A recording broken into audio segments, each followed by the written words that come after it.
हमने cost of goods manufactured मुकम्मल कर लिया है। अगर उसमें कोई क्वेश्चन हो तो आप कमेंट कर सकते हैं।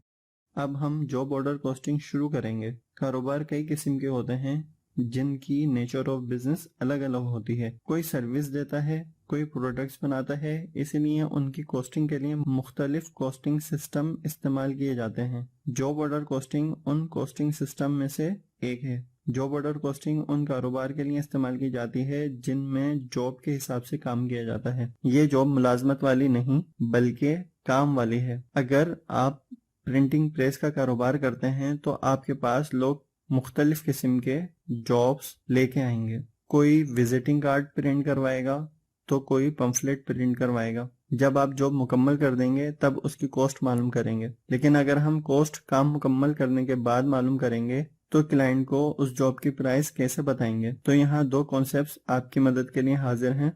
Number 1 standard cost system, number 2 actual और historical cost system. Standard cost system की मदद से आप अपने कस्टमर को उसकी जॉब की प्राइस बताएंगे। स्टैंडर्ड कॉस्ट से मुराद है आप अपने पास्ट एक्सपीरियंसेस की बुनियाद पर मटेरियल, लेबर और एफओएच कैलकुलेट कर लेते हैं और उस पर अपना प्रॉफिट रख के प्राइस बता देते हैं।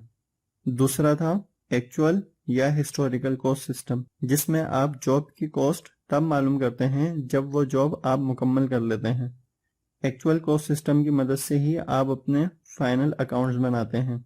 स्टैंडर्ड कॉस्ट और एक्चुअल कॉस्ट के डिफरेंस को कॉस्ट ऑफ गुड्स सोल्ड में एडजस्ट कर दिया जाता है। जॉब ऑर्डर कॉस्टिंग में हर जॉब की कॉस्ट को अलग अलग रखा जाता है, जिसे अलग अलग रखने के लिए जॉब नंबर के हिसाब से मटेरियल लिया जाता है। फैक्ट्री से जब कोई मटेरियल लेने स्टोर रूम जाता है तो उसके पास मटेरियल रिक्विजिशन होती है जिस पर जॉब नंबर, क्वांटिटी वगैरह लिखी होती है। उस जॉब नंबर, क्वांटिटी वगैरह को स्टोर कीपर अपने पास नोट करके मटेरियल इशू कर देता है।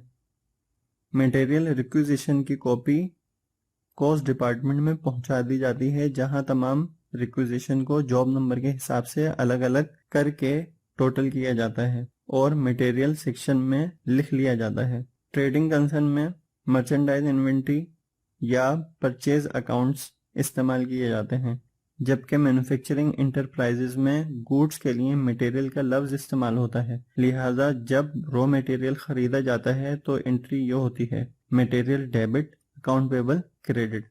और जब उस मटेरियल को स्टोर रूम से प्रोडक्शन यूनिट में लाया जाता है तो ये एंट्री बनती है work in process, material debit, material credit.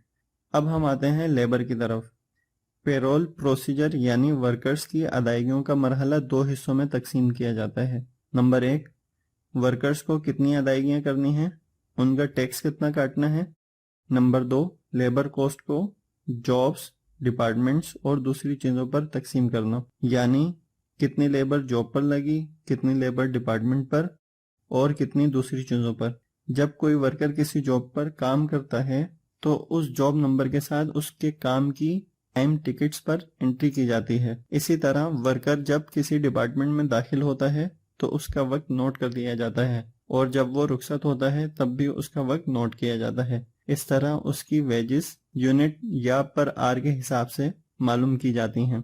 जब कोई वर्कर अपना काम मुकम्मल कर लेता है और उसकी वेजेस हम पर वाजिबुल अदा हो जाती हैं तो ये एंट्री बनती है payroll debit, tax payable credit, accrued payroll credit. और जब हम वर्कर की अदायगियां करते हैं तो ये एंट्री बनती है accrued payroll debit, cash credit. और इस पेरोल कॉस्ट को जॉब की कॉस्ट में शामिल करने के लिए ये एंट्री बनाते हैं work in process, labour debit, payroll credit. Factory overhead में इनडायरेक्ट मटेरियल, इनडायरेक्ट लेबर और अदर फैक्ट्री ओवरहेड एक्सपेंसेस को हम एफओएच कंट्रोल में शामिल करते हैं और एंट्री ये बनाते हैं FOH control debit, material, payroll and other indirect expenses credit. और जो एस्टिमेटेड एफओएच होता है उसे हम एफओएच अप्लाइड कहते हैं और इसी से वर्क इन प्रोसेस मालूम करते हैं। लिहाजा एंट्री ये होगी work in process, FOH debit, factory overhead applied credit. अगर आपने गौर किया होगा तो आपने ये बात नोट की होगी कि जो कॉस्ट ऑफ गुड्स मैन्युफैक्चर्ड वाले सवाल में वर्क इन प्रोसेस में शामिल की थी, उन्हीं कॉस्ट से ही यहाँ वर्क इन प्रोसेस डेबिट हो रहा है। Work in process debit, material credit, labour credit, FOH credit. इसी तरह और भी बहुत सी इंटरेस्टिंग चीजें हमने डिस्कस की हैं। आपको अच्छी तरह इस लेक्चर को समझना है और जो चीजें आपको इंटरेस्टिंग लगे कमेंट में लिखना है। कोई कंफ्यूजन हो तो जरूर पूछें।